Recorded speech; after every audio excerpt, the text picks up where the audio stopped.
Hi guys, share ko lang no. Sa mga gumagawa ng Alphalist ngayon, so ito yung mga error no, na nangyayari sa BIR.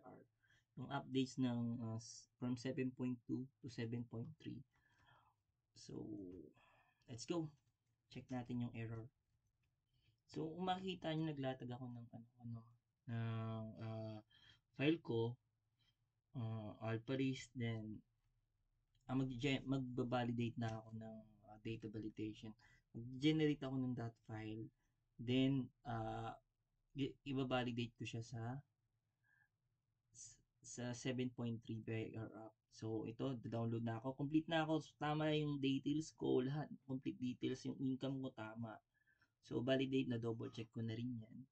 So, pag nag-validate ako ng that file, here na to. So, here na yung that file niya, makapag-generate ako.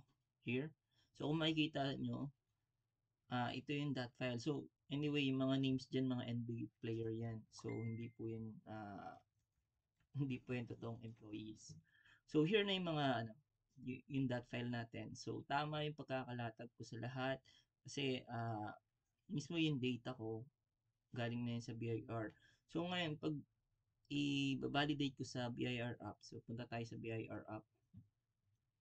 So, ito yung BIR app, data validation. Then, papalitan ko yung for. So, pag ina-validate ko siya, kunin ko lang yung data, sabi, here. Here yung data, pag binalidate ko siya, may mga error ako, may mga error na lumalabas. So, makikita nyo to, kung paano makita kung bakit, anong line siya, 2, 3, 1, 2, 4, like that. Itong invalid tin agent, yan yung header natin.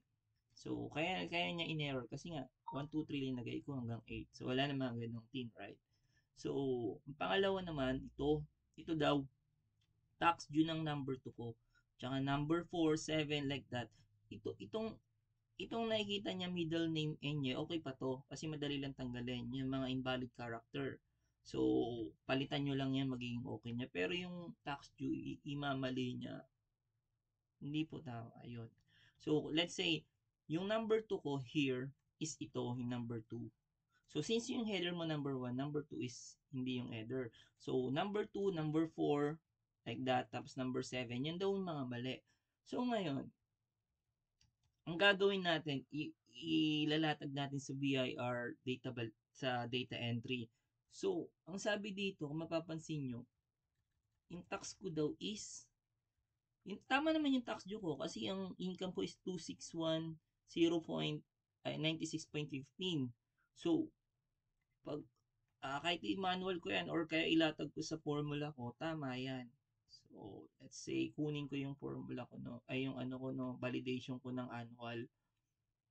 So, ito yung validation ko sa annual. Pag kinapi ko to, so babangga yung tax due ko here. Ayan, nababangga sa tax due ko, 1664.42. So, ba't niya ini-error? Right? Ito yung error niya. Ba't niya ini-error? Ngayon, pupunta ako dun sa data entry. I-entry ko yung amount ng mga yan para check ko, make sure ko ba kung saan yung mali. So, pupunta akong data entry. Here.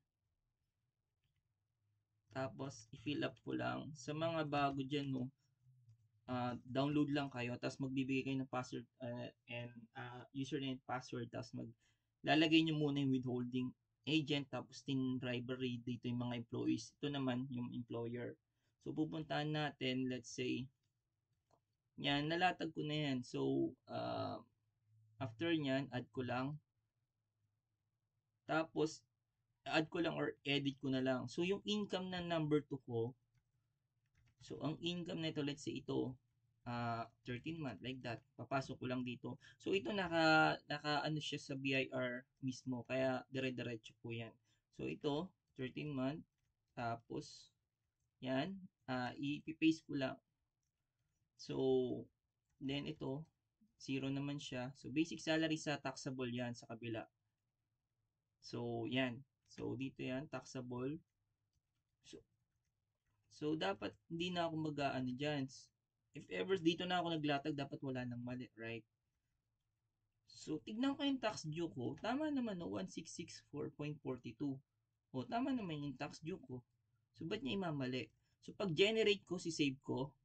Pag si-save ko yan, since na-save ko na, generate ako ng dot file niya. So, pag nag-generate ako ng dot file,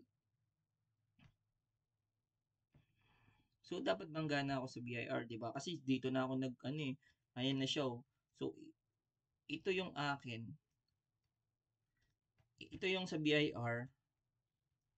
Ito yung, ah, ang akin naman is, wait, saan ba sinave yun? Here naman yung akin na validate. So, parehas lang naman. Mapapansin nyo parehas lang siya. So, parehas yung details niya lahat. So, magano na ako, babak ko na siya, tapos ida-data validation ko na siya. Mamatch ko kung parehas yung error. So, punta po ang data validation 2024, tapos validate ko na siya. Then, dito ko siya sinave sa download. So, yan, babalidate ko siya.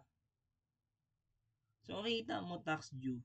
From computation of tax due, since doon na ako mismo sa BIR app nag-encode, nag-generate, 'di ba? So dapat wala na itong BIR na to, every year na lang nagkakaroon ng sakit.